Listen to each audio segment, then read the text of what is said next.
Set dosa తయారు చేసే విధానం చూద్దామండి.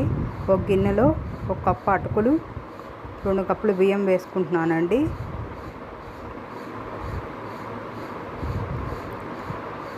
గుప్పెడు మినపప్పు వేసుకొని శుభ్రంగా కడుక్కొని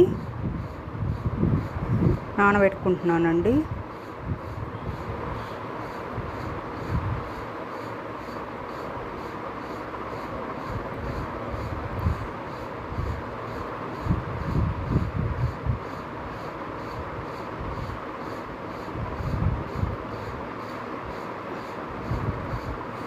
బియ్యం నానేయండి. నానిన బియ్యాన్ని మిక్సీ జార్లో వేసుకొని మెత్తగా గ్రైండ్ చేసుకుంటున్నానండి.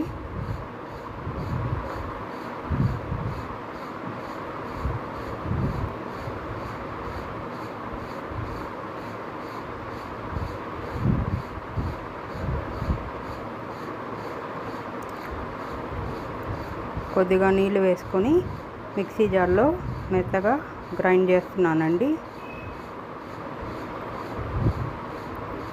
పిండి మెదిగిపోయింది. మెదిగిన పిండిని ఒక డబ్బాలో వేసుకొని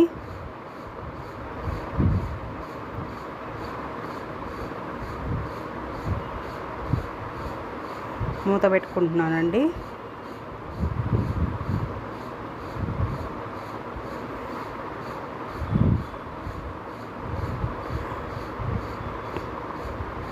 పిండిలో సాల్ట్ వేసుకొని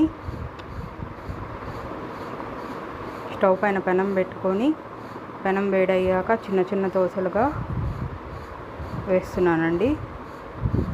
ఈ దోశలు కాలడానికి టైం పడుతుందండి. అందుకని దోశ పైన నూనె వేసి మూత పెడుతున్నానండి. మూత పెడితే తొందరగా కాలుతాయని. ఈ దోశలు చిన్నపిల్లలైనా పెద్దవాళ్ళైనా తినొచ్చండి. ఎందుకంటే సాఫ్ట్గా మెత్తగా ఉంటాయండి. Subscribe my YouTube channel for more videos. Thank you for watching.